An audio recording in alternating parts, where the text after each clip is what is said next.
Symbioscentrum ska jag vilja säga, det är ju en frukt över det arbete som vi har bedrivit i kommunen i många år kring symbiosutveckling och få ett renare hav som är utgångspunkten för mycket i kommunen. Det har växt fram utifrån det, att vi har sett att det finns många saker att göra.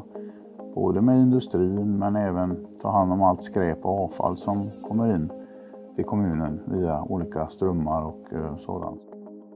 Sotenäs Symbioscentrum finns för att behovet uppstod. Och det vi tittade på, det var möjligheten, hur kan vi alltså hjälpa våra företag och dessutom samtidigt se till att vi får hållbara lösningar.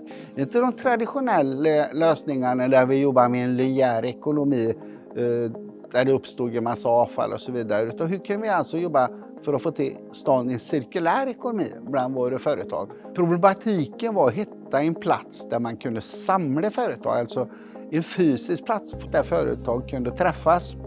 Det var liksom det som var incitamentet, och vi tittade på olika lösningar och landade så småningom här vi sitter idag, alltså på Sotenäs Symbioscentrum.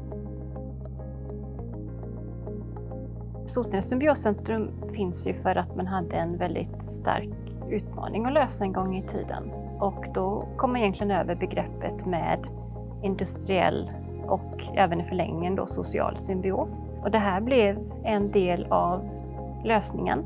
Och när man började arbeta med symbios i kommunen så märkte man att det här var ett väldigt bra koncept och att det öppnar upp för väldigt många möjligheter. Det här handlar ju om att vi ska stärka det näringslivet som vi har i kommunen. Alltså vi ska hjälpa till med att kunna utveckla företag och att man börjar se nyttan av att jobba tillsammans i symbios och få igång de här cirkulära flödena. Själva Symbioscentrum började egentligen med att man hade en viss problematik som man ville ha ett svar på, en lösning. Av en händelse kom man i kontakt med en studieresa ner till Kalundborg där man egentligen födde begreppet symbios, industriell symbios. Man åkte dit, man såg vad det handlade om, man såg potentialen.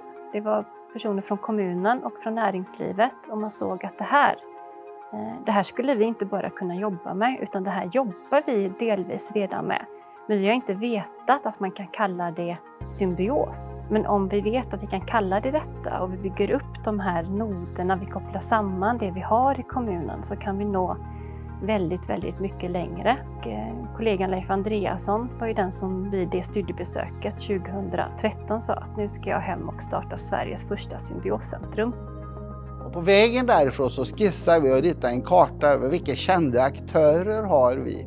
Hur kan vi nå dem? Hur kan vi få dem att samlas? Hur kan vi få dem att börja fundera på, kan det jag kallar för avfall idag vara en resurs för någon annan? Utvecklingen av Symbioscentrum har ju alltid varit väldigt dynamisk. Vi har ju våra symbioskartor som vi har ritat flera gånger om. Och det gör vi ju alltid, för det är ju ingen statisk bild. Den rör sig, nya aktörer kommer in, flöden förändras, nya flöden tillkommer.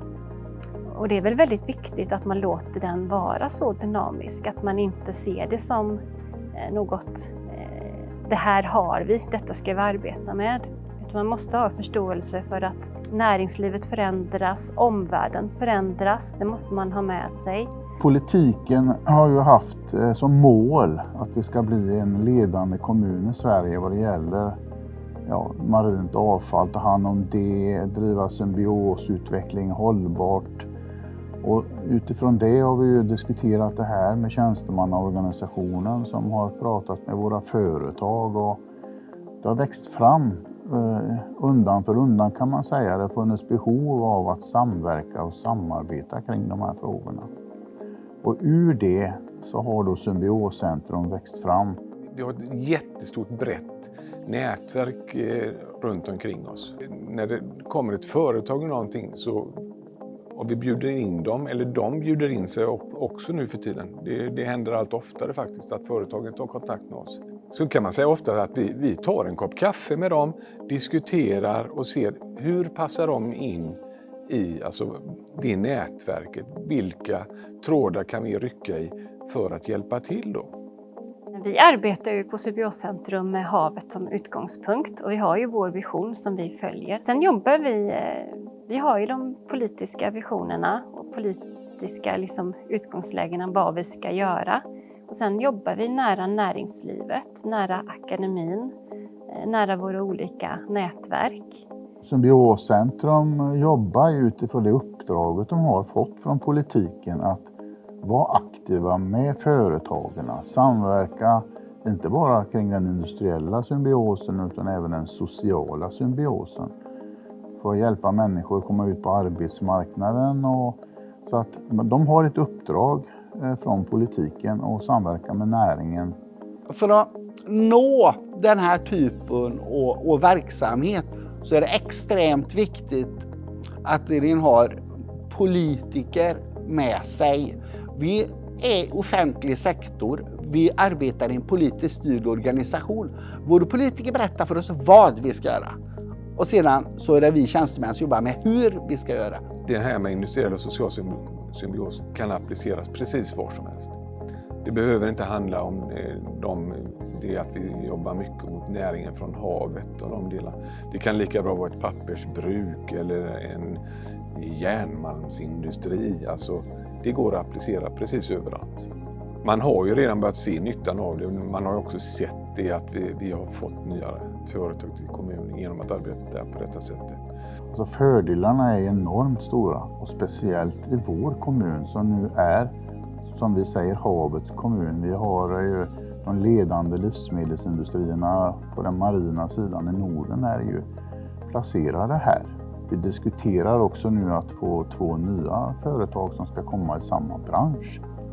Och utifrån det så är man tvungen till att jobba cirkulärt, hållbart. Man hjälps åt och tar hand om varandras råvaror, avfall och annat. Och det är därför som vi drar till oss nya etableringar. För man vet att Sotenäs är ledande på det här. Det är ju en framgångssaga, Symbioscentrum. Och det röner ju stort intresse från många håll, bland annat från hovet som har varit här. Vår kronprinsessa har varit här, besökt oss en hel dag och tittat på allt vi sysslar med. Så att det är väldigt positivt.